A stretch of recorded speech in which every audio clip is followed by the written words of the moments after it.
Banyak perusahaan mengklaim bahwa mereka telah melakukan transformasi digital. Berbagai produk digital juga udah mereka beli. Tapi sebenarnya berapa banyak sih kecanggihan atau fitur dari teknologi tersebut sudah benar-benar dimanfaatkan? Apa kendala yang terjadi pada saat mengimplementasikan semua itu? Dan apa solusinya? Presiden Direktur Microsoft Indonesia, Bapak Dharma Simorangkir, akan membantu kita menjawabnya.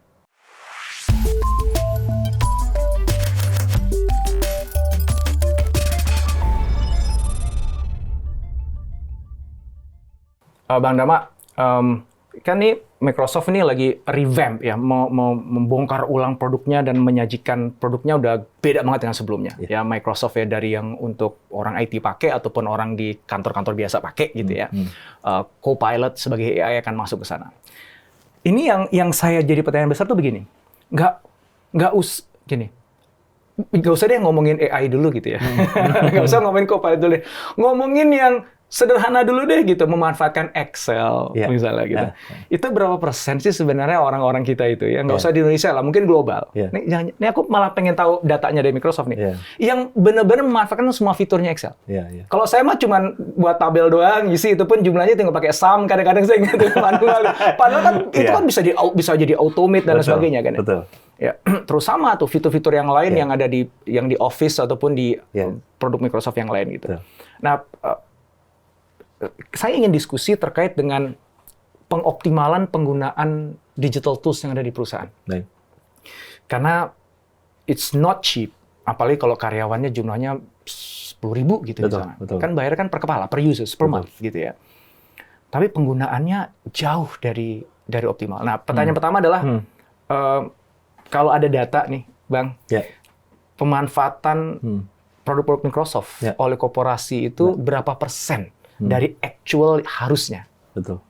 Iya, jadi mungkin kalau secara general gitu ya, kemampuan atau capability fitur-fitur yang ada di dalam produk Microsoft itu mungkin antara 50 sampai 60% itu nggak digunakan gitu ya.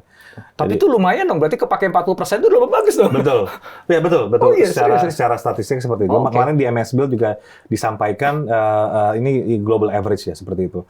Nah, jadi ya mungkin salah satunya dengan capability AI tadi ya. Contohnya di PowerPoint bagaimana nanti semua fitur-fitur animasi, kemudian juga layering dan yang lain-lain itu bisa dioptimalkan ya ketika orang bisa menggunakan Copilot gitu ya, seperti itu. Nah, tapi mungkin sebelum ya betul. Jadi dia akan memanfaatkan semua fitur-fitur yang memang dia rasa tepat gitu ya untuk create that presentation. Termasuk juga kemampuan di Excel ya, untuk mengolah data, mengolah statistik untuk mendapatkan sebuah kesimpulan seperti itu.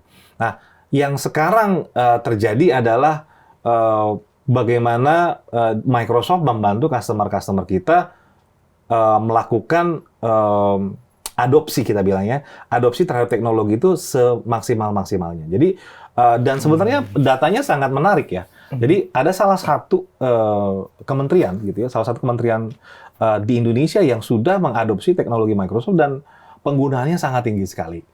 Artinya pemanfaatan fiturnya optimal. Oh, really? Pemanfaatan fiturnya optimal dan yang menggunakannya juga optimal. Persentase yang menggunakannya juga optimal sekali. Jadi dari total karyawan berapa banyak yang make gitu ya? Betul. Itu berarti tinggi juga? Tinggi sekali. Jadi ya memang di situ yang kita lihat ya. Jadi ada beberapa faktor yang mendorong kesuksesan itu.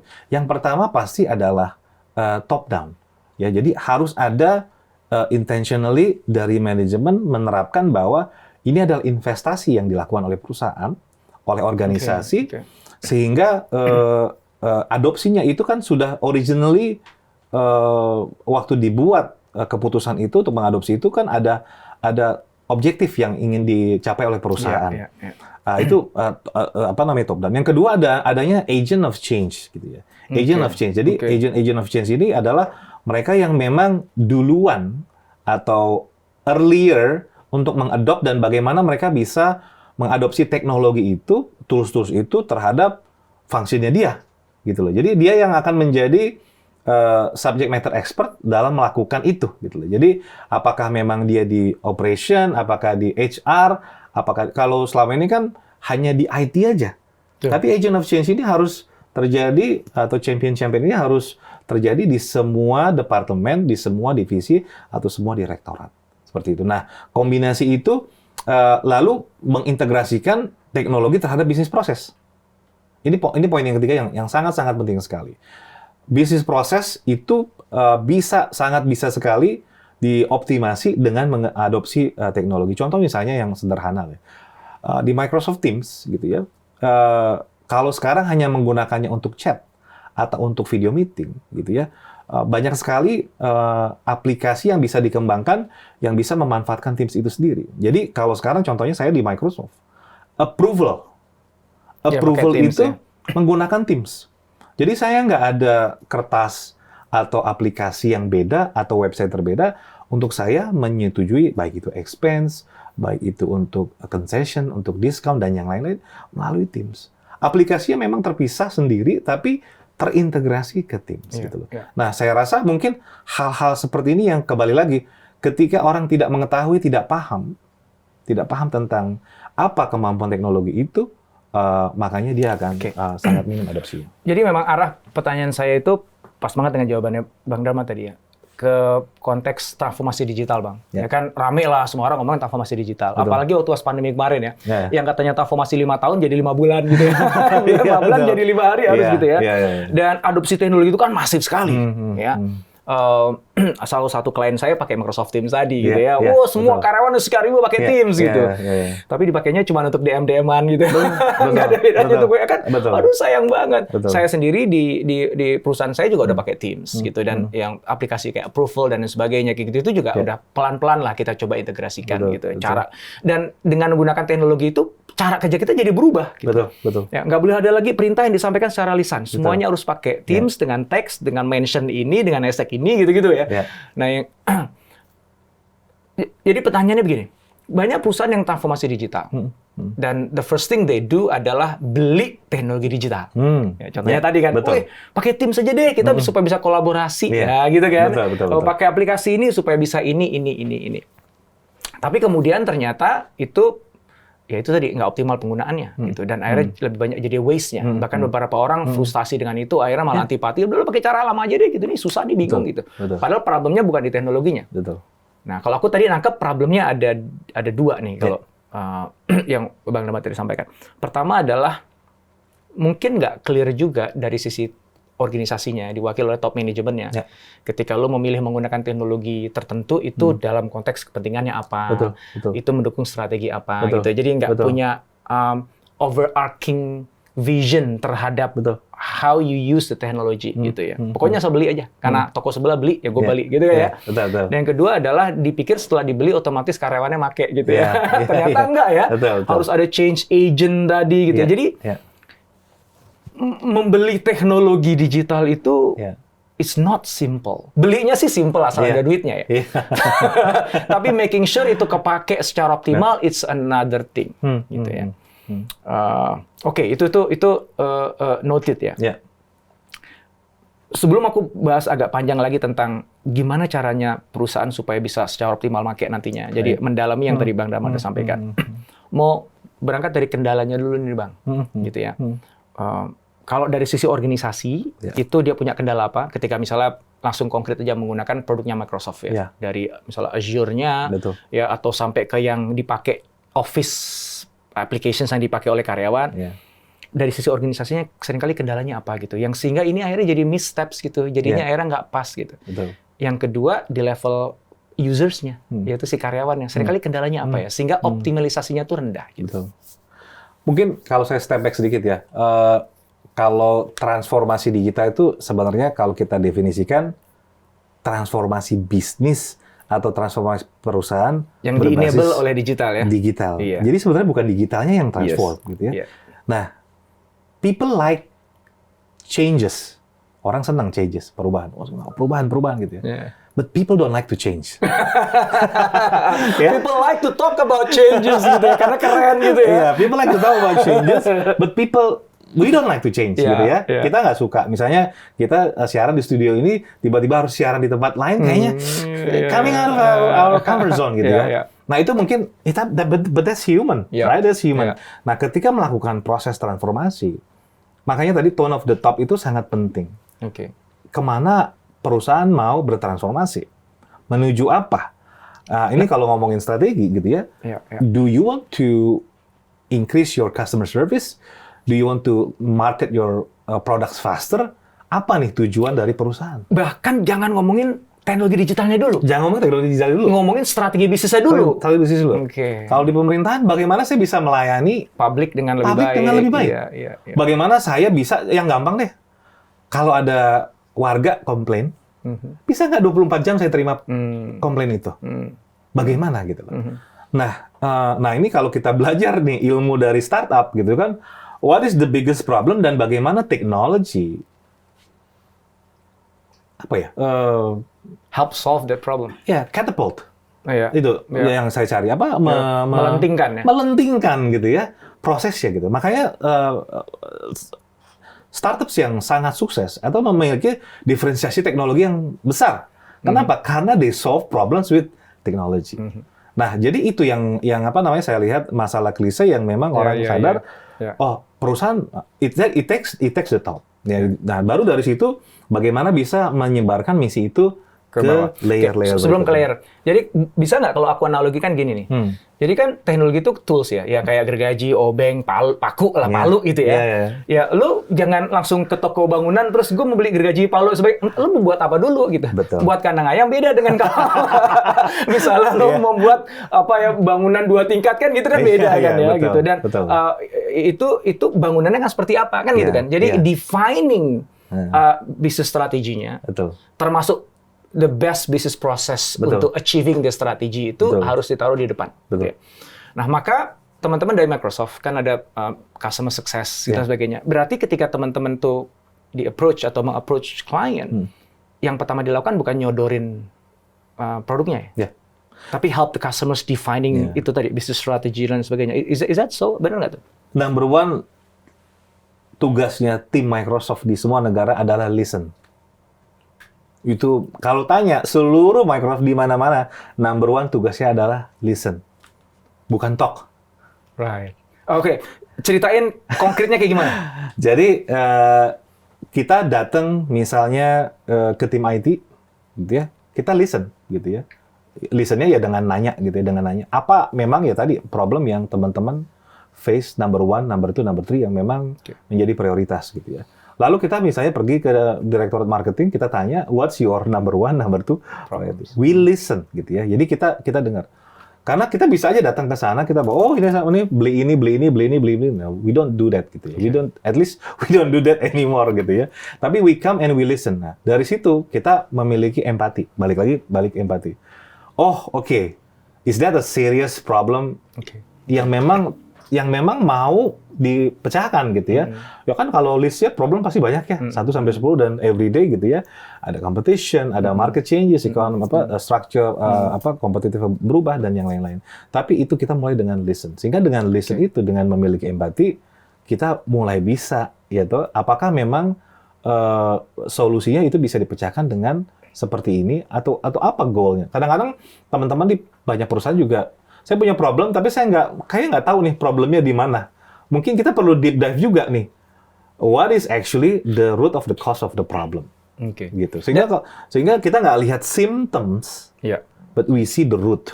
Dan proses itu difasilitasi oleh Microsoft.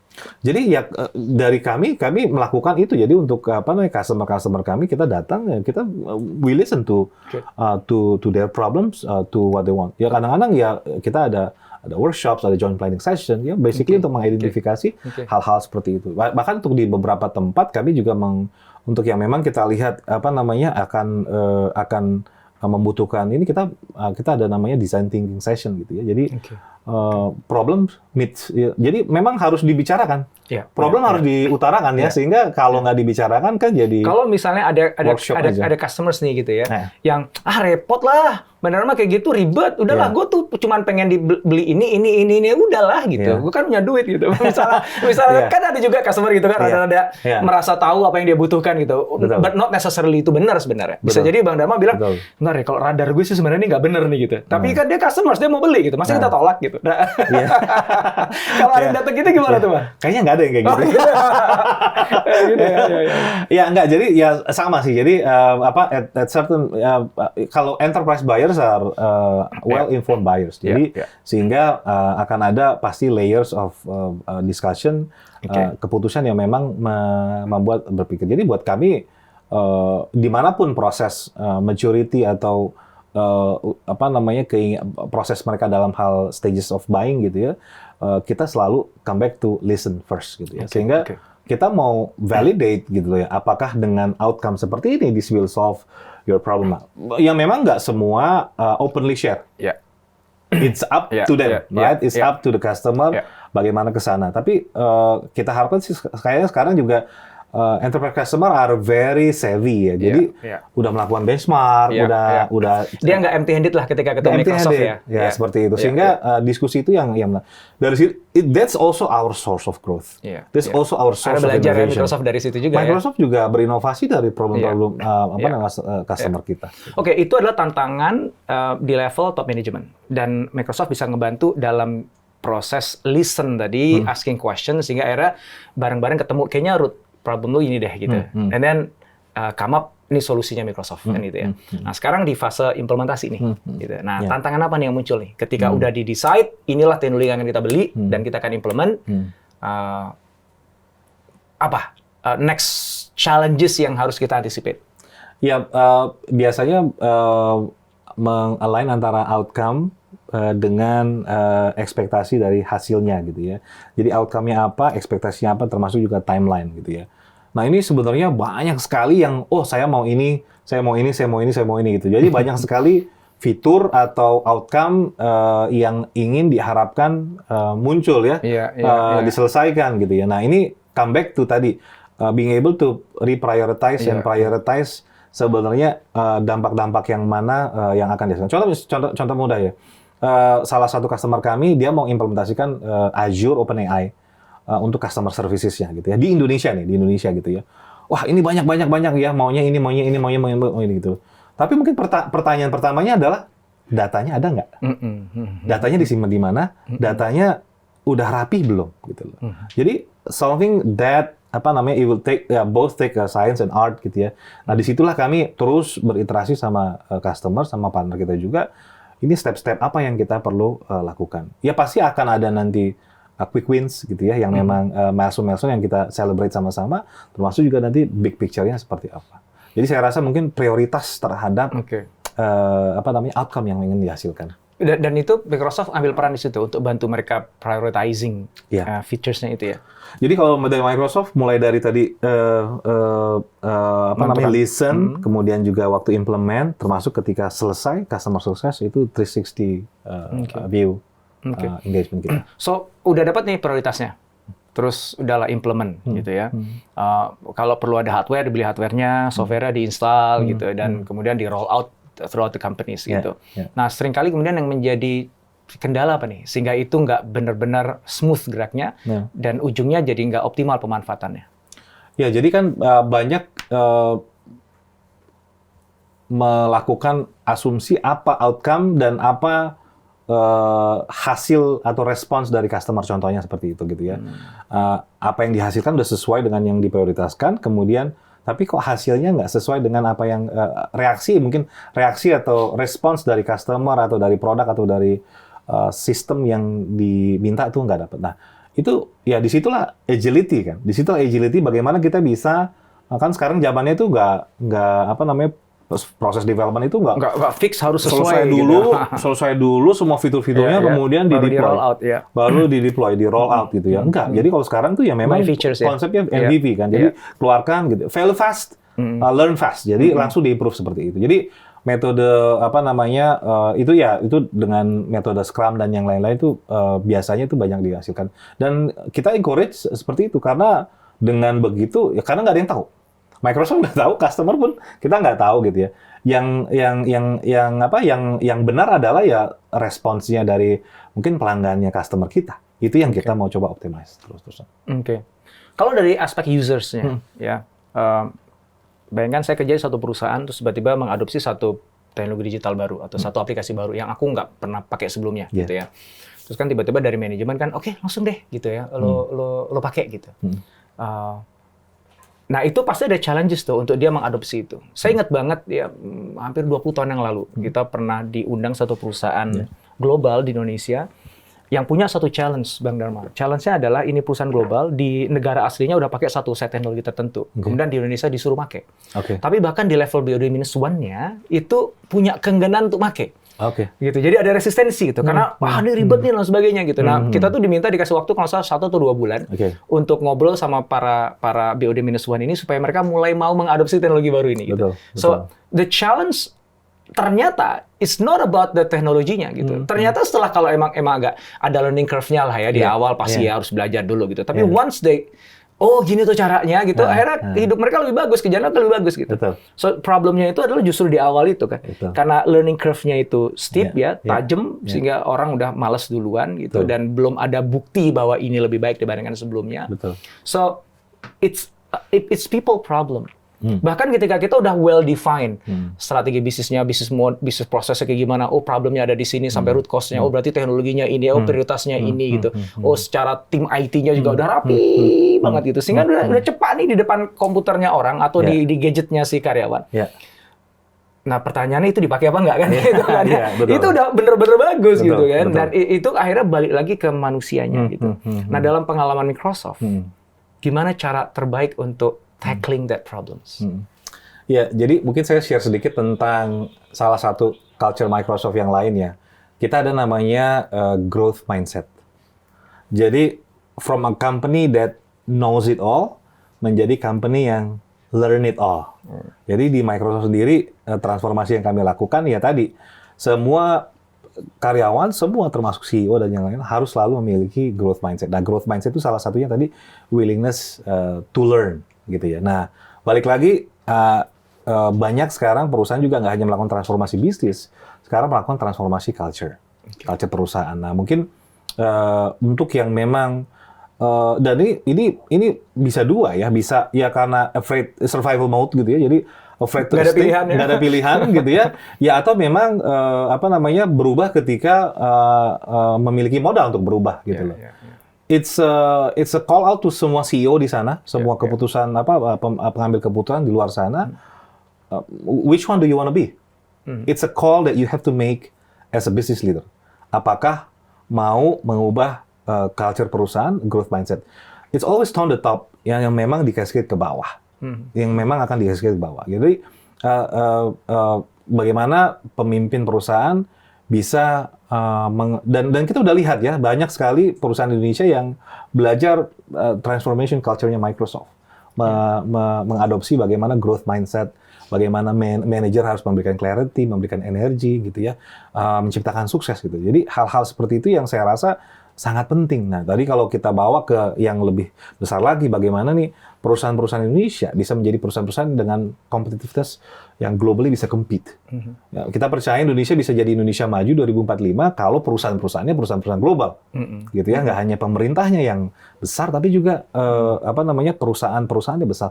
Perusahaan-perusahaan bisa besar kalau memiliki leader-leader yang memang capable, yang memang memiliki growth mindset. Ini menarik ya. Saya mencoba recap ya, Bang. Nanti tolong dikoreksi kalau ada yang salah. Berarti kalau kita bicara transformasi digital, it's not about the teknologi per se, bukannya tentang urusan teknologi aja. Gitu. Jadi ini bukan hanya kerjaan orang IT, bukannya CTO aja yang kerja gitu. Tapi justru di awal yang kerja CEO-nya. Karena dia menentukan arah strategi perusahaan, menetapkan prioritas-prioritas kuncinya ada di mana, how we get there dari strateginya itu ya. Setelah dia udah tetapkan itu, arahnya jelas, prioritasnya jelas, jalannya lewat mana. Ya. Baru kemudian itu diterjemahkan ke dalam bentuk operasionalisasinya harus gimana. Nah, teknologi baru masuk untuk mengenable atau melentingkan tadi ya, untuk katapult tadi, sehingga proses ini bisa berjalan lebih cepat, lebih efisien, akurat, sehingga mendorong pencapaian strateginya dengan lebih baik. Kan gitu ya. But at the end of the day, kita juga sadar bahwa yang pakai teknologi kan manusianya. Betul. Seberapapun bagusnya tuh teknologi, tepat gunanya tuh teknologi, kalau orang yang nggak mau pakai juga nggak ngefek. Berarti ada peran orang people tadi, atau orang culture di sini. Betul. So, suksesnya transformasi digital, ada 3 segitiga itu berarti ya. Jadi CEO yang clear strateginya mau dibawa kemana perusahaannya, CTO-nya atau teman-teman di IT yang bisa menemukan tools yang paling tepat, teknologi digital paling tepat untuk mengenable strateginya CEO tadi, dan teman-teman di HR yang bisa ngebuat budaya dan mindset tadi, sehingga orang-orangnya mau pakai teknologi tadi. Itu tuh silakan ditambahkan, dikurangin, modifikasi dari kesimpulan itu. Ya mungkin nggak hanya CEO ya, tapi CEO is very important. Tapi misalnya peran seperti Chief Sales Officer, Chief Marketing Officer, Chief Operations Officer, termasuk juga CFO gitu ya. Bagaimana tadi ketika strategi dibuat gitu ya, semua itu ya semua tadi unsur-unsur yang tadi yang istilahnya business user itu akan mengadopsi kan, mengoperasional. Nah, peran operasionalisasi itu menerjemahkan ke dalam masing-masing. Apa namanya, P&L kita harusnya seperti apa sih gitu ya? Ya, model bisnisnya kita harus apa sih? Apakah kita akan capex heavy? Apakah kita akan opex heavy? Konsekuensinya apa gitu loh? Kita akan apa namanya mendapatkan financing dari mana dan sebagainya. Di sisi operation saya punya saya punya sekian banyak Salesforce. Salesforce-nya harus seperti apa, gitu kan? Saya harus men-training seperti apa, gitu loh. Di sisi misalnya di sisi sales and marketing, gitu ya. Di sales marketing, saya harus mengambil keputusan membuat harga seperti apa, gitu. It drills down to all. So it's not just the CEO, the CTO, CIO, or the CHRO, tetapi semua unsur dalam perusahaan itu bagaimana bisa bersatu, gitu loh. Perubahan itu ya memang harus terjadi kepada semua ini, karena pilar perusahaan kan semuanya. Contohnya misalnya kalau sales-nya nggak jalan, ya tuh nggak berubah, ya nggak jalan semuanya gitu ya. Jadi it's very important to have a inclusive operationalization of strategy yang udah disepakati oleh CEO, udah decide gitu ya, dan diimplementasikan ke seluruhnya. Wow. So at the end of the day, yang namanya teknologi digital itu adalah enabler yang melentingkan whatever the strategy yang udah tetapkan, yang itu dioperasionalkan ke setiap bagian dalam organisasi, di back dengan orang-orang yang terbaik gitu. Betul. Jadi mendudukkan transformasi digital, udah serahin aja Microsoft, dia punya aplikasi yang lengkap kok, udah aman. Ya nggak gitu kali kan, gitu maksudnya ya. So at the end of the day itu decision-nya dari board ya, dengan semua elemennya, dengan desain strateginya.